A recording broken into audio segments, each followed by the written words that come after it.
ये कुछ और स्टॉक्स के बारे में जरा व्यू लेते हैं और एक राय जरा एसबीआई कार्ड पर लेते हैं। राजेश जी, आपसे व्यू जानना चाहेंगे। आज हम देख रहे हैं एसबीआई कार्ड्स में बढ़िया वाली तेजी है, आज ये वायदा का टॉप गेनर भी है। एसबीआई कार्ड्स में क्या मौजूदा स्तर से भी आप तेजी देख रहे हैं क्या? तो अभिषेक देखिए, अभिषेक जी, यहाँ पे स्टॉक में करेक्शन का दौर देखने को मिला। स्टॉक में lower top lower bottom formation weekly chart पे बनते हुए दिखे। हालांकि स्टॉक ने पिछले कुछ ट्रेडिंग में लोअर साइड पे एक बेस बना के रिकवरी यहाँ पे जरूर दिखाई है। हमें लगता है कि अब यहाँ पे जो रिकवरी बनी इसमें 735 740 का लेवल क्रॉस होना काफी अहम रहेगा स्टॉक के लिए। अगर ये 740 के लेवल को क्रॉस करता है तो यहाँ पे हो सकता है कि ये रैली फर्दर एक्सटेंड होते हुए दिखे टुवर्ड्स 785 790 की तरफ। तो अभी जिन्होंने पोजीशन ऑलरेडी लोअर साइड पे बनाई है उनके लिए सलाह ये रहेगी कि अब 712 के स्टॉप लॉस 710 के स्टॉप लॉस से बने रहे। अपसाइड में अगर ये 740 के आसपास आता है तो एक बार रिव्यू करें, वो लेवल का ब्रेकआउट अगर करने में कामयाब होता है तो फिर पोजीशन को फर्दर कैरी करें। फिर हो सकता है कि आगे आने वाले समय में 780 790 तक की अपसाइड भी इसमें कंटिन्यू होते हुए दिखे। तो 710 के स्टॉप लॉस पोजीशन होल्ड करने की। 810 के स्टॉप लॉस के साथ पोजीशन को होल्ड करने की सलाह है। अमोल जी, आईटीसी हम देख रहे हैं कि फिर से कहीं ना कहीं एक दायरे में फंसा हुआ है। हालांकि आज थोड़ी थोड़ी तेजी दिखा रहा है। आपको लगता है कि ये तेजी सस्टेन कर पाएगी आईटीसी में? क्या इस तरह कुछ डेटा फॉर्मेशन इसमें हो रहा है? जी, अभिषेक जी, मैं आईटीसी के ऊपर कमेंट नहीं कर पाऊंगा, बट मुझे अगर हम एफएमसीजी में अगर देखते हैं तो एक हिंदुस्तान यूनिलीवर में एक अच्छा खासा फॉर्मेशन बना है, काफी सेल ऑफ था स्टॉक में, उसके बाद एक रिवर्सल फॉर्मेशन हुआ है और वो सस्टेन भी हो रहा है। आई थिंक मुझे लग रहा है कि 2300 अगर हिंदुस्तान यूनिलीवर अगर क्रॉस करता है तो इसमें एक टेक्निकल बाउंस बैक आ सकता है और वो ऑन द हायर साइड 2320 और 2330 तक जा सकता है। चलिए, एचयूएल पर रिव्यू दिया अमोल ने। आशीष जी से राय ले लेते हैं एक बार आईटीसी पर, एक बार जरा फंडामेंटल व्यू, क्योंकि 450 रुपये के आसपास का भाव है। हमने देखा है कि 400 रुपये के पास आने के बाद बीएटी का वो स्टेक सेल भी आया। स्टॉक थोड़ा सा उसके बाद हमने चलते हुए देखा, क्योंकि हैंगओवर थोड़ी दूर हुई थी उसकी। आशीष जी, आईटीसी की ट्रेजेक्टरी आपको यहाँ से क्या लग रही है? क्या आपको लगता है कि ये शेयर चलने के लिए तैयार है या फिर ये रेंज में ही रहेगा अभी? देखो, बिल्कुल शॉर्ट टर्म का मेरे को पता नहीं, बट मैं सिर्फ ये बता सकता हूँ कि स्टॉक ने अच्छा खासा करेक्ट किया है 500 के लेवल से, और काफी देर नीचे बताया भी है। तो मेरे मुताबिक तो करेक्शन या तो खत्म हो गया या खत्म होने वाला होगा। देर मतलब ऑब्वियसली इसका जो फंडामेंटल स्ट्रेंथ है, जो इसे टर्न अराउंड किया है कंपनी ने पिछले 2 सालों में परफॉर्मेंस से, और उसके बाद फिर लगातार एक अच्छा स्टॉक भी परफॉर्म किया, डबल हुआ, उसके बाद करेक्ट भी हो चुका है। तो मेरे मुताबिक तो एक बहुत अच्छा बाइंग अपॉर्चुनिटी है, क्योंकि अगर अगले 1.5-2 साल का अगर व्यू लेके चले तो मेरे मुताबिक यहाँ से एक बार फिर से दोबारा डबल होने की क्षमता रखता है। तो मेरे मुताबिक तो बहुत अच्छा स्टॉक है, फ्रंट लाइन है। Down side is almost zero, because जो करेक्शन थी वो आप कह सकते हो खत्म होगी। 10-15 रुपए नीचे कभी आ सकता है तो आ सकता है। अपसाइड में मेरे मुताबिक अगर 2 साल 2-2.5 साल में डेफिनेटली यहाँ से डबल होने की क्षमता रखता है इसलिए। तो मेरे मुताबिक तो बहुत अच्छा फ्रंट लाइन स्टॉक की बाइंग अपॉर्चुनिटी है।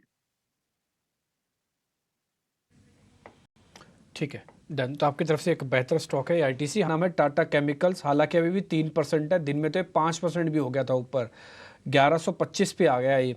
राजेश सर, अभी तो शुरू हुआ है ना चलना, रखे ना इसको 1260 1300 1400 तक के लिए, कोई दिक्कत तो नहीं ना? नहीं दिग्विजय जी, रखना चाहिए। अभी तो ये स्टार्ट ही हुआ है और जिस तरीके से यहाँ पे एक अच्छा कंसोलिडेशन का बेस बना है और अब यहाँ पे ब्रेकआउट होते हुए दिख रहे हैं वीकली चार्ट पे।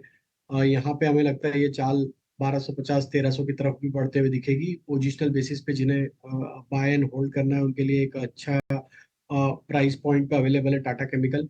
करंट लेवल से रिस्क टू रिवॉर्ड भी फेवरेबल है। स्टॉप लॉस जो रखने होंगे वो करीब होंगे 1085 के आसपास के। पोजिशनली यस, हमें लगता है 1250 1300 की तरफ ये स्टॉक आगे आने वाले हफ्तों में बढ़ता हुआ दिखेगा। ठीक है, तो आपको एग्री हो गए हैं, तो आपके पास है तो आप होल्ड रखें। नया नहीं है तो नया भी ले सकते हैं, वैसे बहुत ज़्यादा महंगा नहीं हुआ। आज 34-35 रुपये ऊपर है, लेकिन इसके आगे के चांसेस इतने हैं चलने के, तो इसलिए 30-40 रुपये का मत देखिएगा। आने वाले हो सकता है 300 रुपये भी ये शेयर दे दे, इसलिए हमने पता कर लिया आपसे। हमने 3-4 दिन पहले से इसको नोटिस करवा रहे हैं, तब ये चल नहीं रहा था। तो कल हमने पूछा भी प्रशांत सावंत से कि पता नहीं हमारा ही शेयर क्यों नहीं चल रहा और सब तो चल गए। तो फाइनली आज इसने वो कमी भी पूरी कर दी है। आगे बढ़े, एक दो शेयर में ज़रा और नोटिस कराता हूँ आपको इसी तरह के, जहाँ पे मोमेंटम काफ़ी बढ़िया बन रहा है। अच्छा, एक काम और करता हूँ, ये ज़रा अमोल अठावले जी से पता कर लेते हैं। अमोल सर नमस्ते, पहले तो शुक्रिया समय देने के लिए। HDFC बैंक बहुत बढ़िया चला और इसने बैंक निफ्टी को यहाँ तक भी ले आया, अपने ऑल टाइम हाई के दरवाजे तक भी। अभी शिफ्ट करने की ज़रूरत है या HDFC के साथ ही बने रहें? मैं शिफ्ट करके ICICI, कोटक, इंडसन इनमें जाऊं या अभी HDFC के अंदर ही बना रहूं? देखो, आई थिंक एक बड़े शार्प फॉल के बाद एचडीएफसी बैंक ऊपर आया है। स्टिल अभी ये थोड़े से ऊपर में रेजिस्टेंस लेगा, पर यहाँ पे वीकनेस नहीं है, तो कोई भी अगर जिसके पास है वो कंटिन्यू कर सकता है। फ्रेश बाइंग में फिलहाल तो एडवाइस नहीं कर रहा हूँ, थोड़ा सा ओवरबॉट है तो एक माइनर करेक्शन आ सकता है।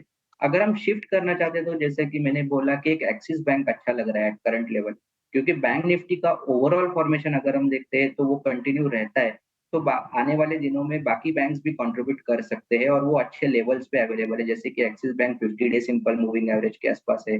आईसीआईसीआई नहीं चल रहा है, बट एक्सिस बैंक के फॉर्मेशन कंपैरेटिवली बेटर है। तो आई थिंक किसी को फ्रेश अपॉर्चुनिटी देखना है तो आई थिंक एक्सिस बैंक एक प्रेफरेबल पिक लग रहा है। ठीक है, अगर आप internal bank to bank shift करना चाहते हैं तो किसी को अगर लग रहा है कि HDFC तो भाई मैंने तो 1300 1350 का लिया हुआ है और मैं तो 100-200 रुपये कमाने के लिए किसी शेयर में आता हूं और HDFC बैंक मेरे को 1550 करके यानी कि 200 रुपये दे भी रहा है, और अगर किसी को शिफ्ट करने का मन हो तो फिर एक्सिस बैंक देखा जा सकता है। नहीं तो HDFC के अंदर भी ट्रेलिंग स्टॉप लॉस लगाया जा सकता है। ऐसा कुछ नहीं है कि मैं आपको ये बता रहा हूँ कि यहाँ से HDFC से बाहर निकलो, बट मैं इतना ज़रूर कहना चाहता हूँ कि अगर आपको दूसरे बैंक मिलते हैं और आपका मन है शिफ्ट करने का, फिर चेंज करने का, तो फिर एक्सिस बैंक को नंबर 2 बना के पढ़ें। खुश बोरा हमारे साथ जुड़ रहे हैं ऑप्शंस का चैंपियन बताने के लिए।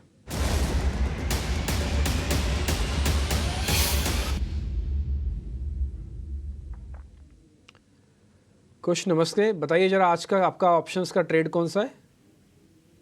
जी डिम्पी नमस्ते।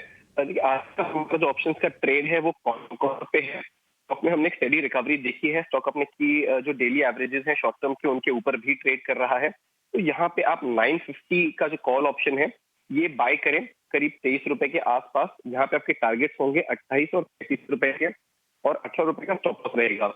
अब टारगेट और स्टॉप लॉस के हिसाब से 10,000 का मुनाफा और 5,000 का लॉस पोटेंशियल है इस ट्रेड में। तो कॉनकोर का 950 का कॉल ऑप्शन ये आज का सुझाव रहेगा। कॉनकोर ये राजेश जी की लिस्ट में भी था आपके लिए ट्रेडिंग की सलाह इसमें, लेकिन ऑप्शंस की भी रणनीति आ गई तो आपके पास दोनों ऑप्शन हो गए हैं। आप कैश में कीजिए या फिर ऑप्शंस के जरिए कीजिए।